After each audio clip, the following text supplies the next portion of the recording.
Assalamualaikum warahmatullahi wabarakatuh dan salam sejahtera.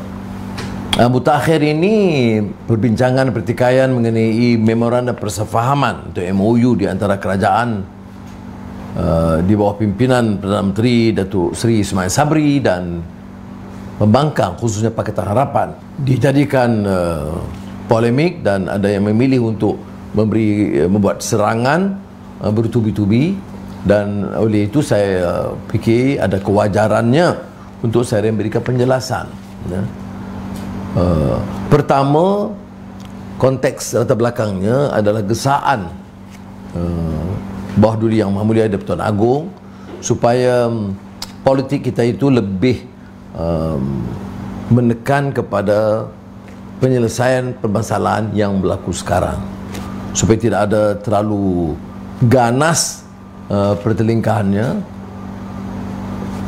yang mengakibatkan kezaliman, hukuman, pemenjaraan yang menjadi kelaziman sebelumnya setelah puluhan tahun dalam negara kita.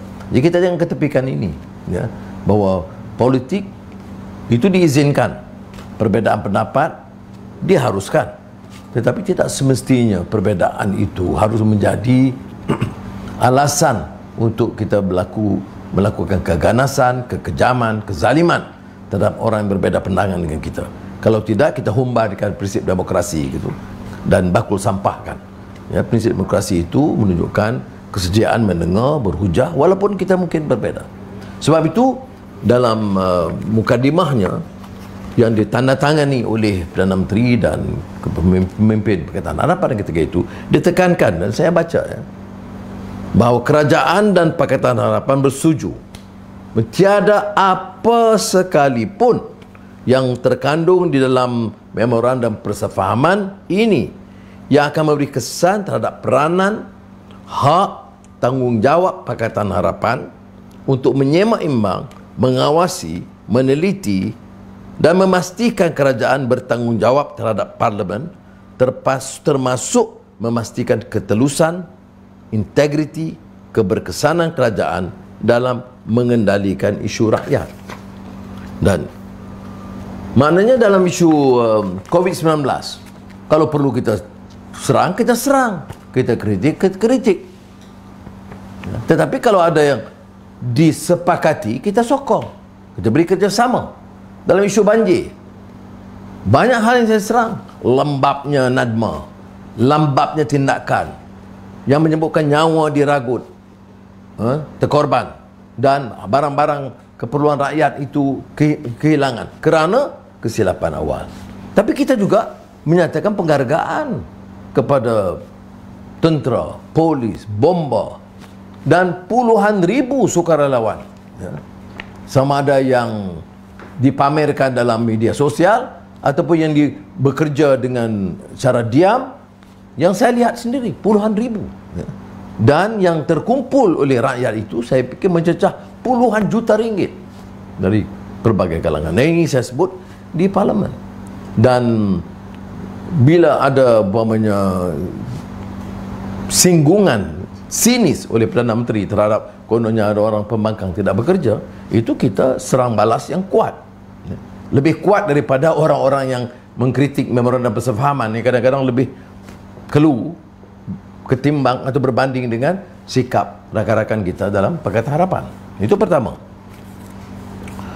Dan keduanya, sejak kita tanda tangani apa yang berlaku, saya sebut, pertama, jangan lupa tahun lalu dalam mengemukakan penyelesaian COVID-19,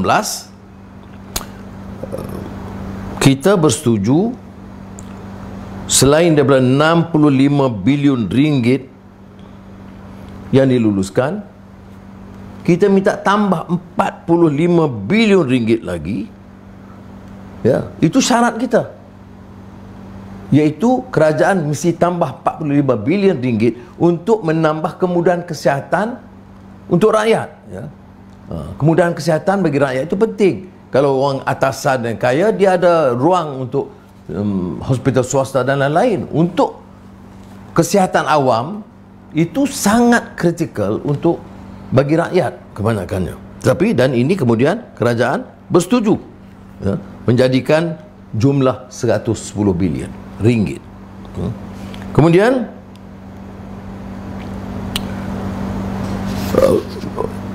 program atau langkah saringan yang lebih rapi yang kita cadangkan. Kemudian bantuan tunai. Ini semua dalam peraturan yang disepakati, yang ditandatangani. Ya, kita minta tambah 10 bilion ringgit. Ada yang tanya apakah kerajaan akan lakukan atau tidak. Itu boleh tanya sebagai bahan teori atau akademik atau laungan. Tapi kita dalam perjanjian itu yang dipersetujui dan mesti dilaksanakan. Jadi ada 10 bilion ringgit disalur kepada 11 juta penerima dalam separuh kedua tahun 2021, terutama golongan miskin B40. Jadi kalau yang menerima, betul menerima daripada kerajaan, tapi ini di antara kesepakatan yang termeterai di antara kerajaan dan Pakatan Harapan. Setelah ditandatangani, baru ini diluluskan. Baik. Kemudian ada lagi umpamanya untuk kemudahan bagi perusahaan kecil dan sederhana, beberapa program yang terlibat dalam PIK dan juga beberapa tindakan kecil yang lain. Saya tidak akan baca semuanya, ya. Tetapi yang lain itu apa yang ketara? Undi 18 memang diluluskan semasa kerajaan Pakatan Harapan. Tetapi pelaksanaannya itu tidak ada ketegasan. Dan di memorandum ini ditetapkan, ya, ditetapkan yang memaksa itu adalah Pakatan Harapan. Mengatakan mesti diluluskan sebelum akhir tahun ini, tahun lalu, 2021. Maknanya kita boleh war-warkan dah lulus, tetapi pelaksanaannya tidak ada ketentuan, sehingga kita paksa mesti ada kesediaan untuk meluluskan undi 18 pelaksanaannya awal tahun 2022. Dan kerana itu maka dilaksanakan, kerana untuk memeterai perjanjian atau persefahaman ini, mereka terpaksa beri perakuan. Dan ini telah pun terlaksana sekarang. Jadi orang yang heboh tentang undi 18 jangan lupa, tak mungkin terlaksana kalau tidak ada memorandum persefahaman ini. Ya. Kemudian soal undang-undang atau rang undang-undang anti lompat parti, ya, itu dalam transformasi pentadbiran itu yang pertama, ya. Dan semalam Menteri Berkenaan telah memberi pengakuan, dan yang pertemuan saya dan pimpinan PH semalam dengan Perdana Menteri, ada pengakuan akan dibentang bulan Februari, dibahas bulan Mac dan diluluskan anti lompat parti yang menjadi di antara ketetapan. Dan ini bukan mudah, kerana kalau kita tak tanda tangan, yang lompat parti itu belah sana banyak. Lompat dari keadilan, lompat dari Bersatu, lompat dari UMNO, ya. Jadi majoriti yang dalam kerajaan sekarang ini semua ahli-ahli lompat. Jadi kita menyatakan kalau mau ada memorandum persefahaman ini mesti laksanakan undang-undang anti lompat. Tapi tak boleh kita ke belakang, kan? Kalau ke belakang kan habislah yang lompat itu tadi. Jadi kita harus juga diiktiraf kejayaan kita dalam bidang ini. Tapi setengah orang salah faham, ya. Bukan kita kerajaan, ya. Perdana Menteri masih kekal, Jemaah Menteri masih kekal. Jadi kita hanya berikan beberapa perakuan yang boleh dipersetujui bersama, dan hal-hal yang penting ini disebut. Kemudian rang undang-undang yang menghadkan tempoh Perdana Menteri 10 tahun. Kalau cukuplah, saya kata.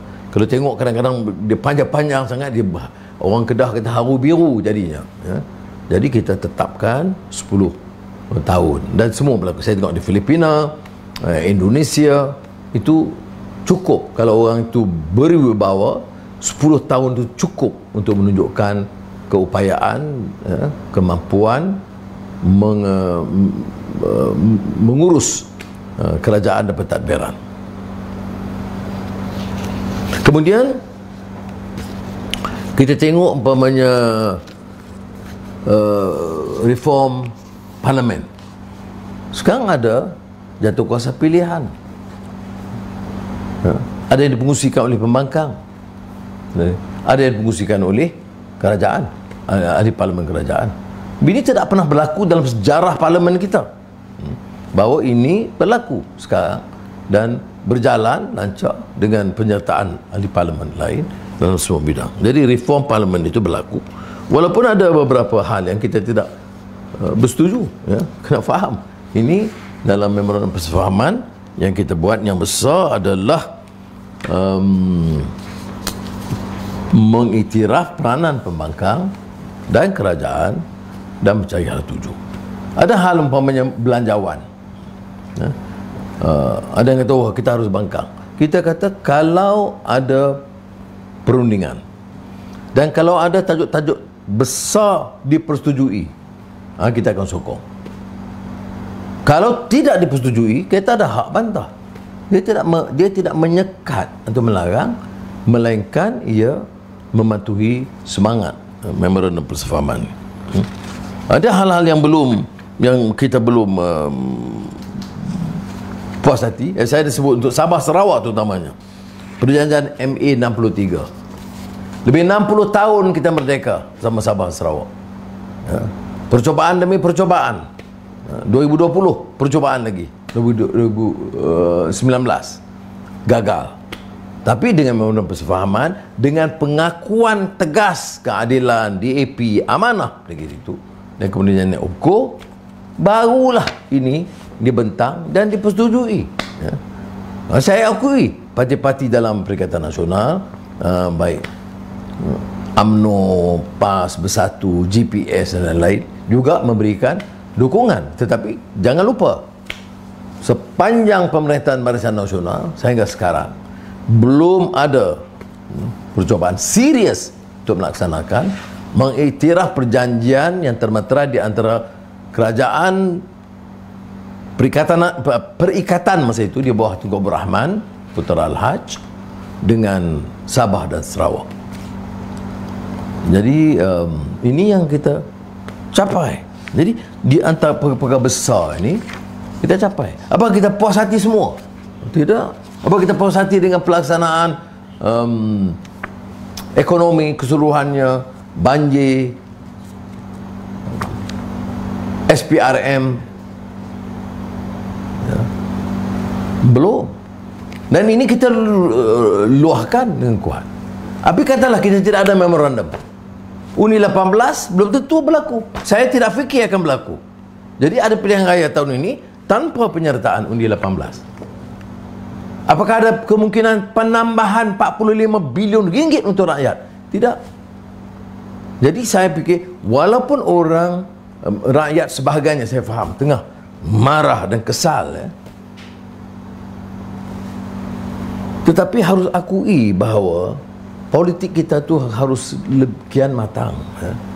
Kita bermusuh dalam politik, tapi ada ruang di mana kita boleh berunding dan bekerjasama yang tidak berlaku sebelumnya. Sebelumnya itu dia politik permusuhan, politik penderaan, ya, politik penjara. Saya faham, setengah orang sebab itu dia pilih. Sebab itu sekarang ini umpamanya kalau rasuah dia pilih. Yang terkait dengan parti ini kena, yang terkait yang dulu geng dia tak kena. Jadi ini bagi saya kewibawaan tidak ada. Kalau kita menentang rasuah, kita menentang rasuah, tidak kira sebelah mana, ya? Atau kita minta perubahan. Jadi saya, walaupun saya terima baik beberapa pandangan supaya kita lebih tegas, saya tidak tahu kalau kita tengok pendekatan kita masa belanjawan, masa banjir, itu sedaya upaya kita bangkitkan pandangan kita dengan tegas dan berani dan hadapi segala risiko yang mungkin. Pandora Papers, saya tak puas hati, betul, sebab kita keluarkan beri pandangan. Tetapi yang melibatkan terlalu ramai orang, sebelah sana dan sebelah sini. Sebab itu yang menyuarakan bantahan pun terbatas. Sebab terlalu banyak orang besar dulu dan sekarang terkait. Masing-masing ratusan juta, bilion ringgit disimpan di luar dan tidak ada keupayaan bertindak. Dan tunggulah, insya-Allah bila kita ada keupayaan mengambil alih kekuasaan, hal ini tentu kita lebih tegas lagi. Sebab itu saya tegaskan umpamanya soal balak, hentikan sekarang moratorium pembalakan. Jangan bagi lesen pembalakan baru. Jangan fikir soal halal haram. Haram semua kalau melakukan fasad ataupun kerusakan di dunia, terutama yang menyentuh kepentingan rakyat di bawah. Saya ingin gesa sekali lagi Ketua Polis Negara dan Menteri Dalam Negeri untuk mencari jalan menenangkan suasana. Orang bantah di luar parlimen, nak masuk parlimen tak boleh. Yang dipertua larang. Kalau dulu dia boleh bawa sampai kedua wakil-wakil 19 orang masuk ke parlimen, kemudian kebukakan kepada menteri atau Perdana Menteri dan ketua pembangkang atau ahli parlimen. Ini tidak berlaku. Tetapi bila anak-anak muda masuk AMK baru-baru ini, dan baru juga Adam Adli yang nak bercadang untuk ada kehimpunan, itu terpaksa menghadapi tekanan. Saya fikir apa yang kami lalui 98-99 tu sudahlah, ya. Itu zaman kekejaman yang luar biasa, janganlah ulang, ya. Jadi saya kena tekanan ini tidak membantu. Anak muda kalau yang kental itu, ya kalau yang penakut jadi cabutlah, ya. Tetapi biasanya yang kental itu bersemangat, itu ugutan-ugutan ini perkara enteng, Pak, dia bilang. Jadi harus bagilah kelonggaran. Jadi saya harus tegaskan, bantah tindakan yang keras terhadap anak-anak terutama yang ingin menyuarakan pandangan mereka, isu sama ada isu SPRM atau isu harga barang atau isu penanganan banjir. Kebijaksanaan pimpinan adalah cuba menyantuni mereka, mendengar dan mana yang munasabah melaksanakan secara wajar. Jadi sekian, terima kasih. Wassalamualaikum warahmatullahi wabarakatuh.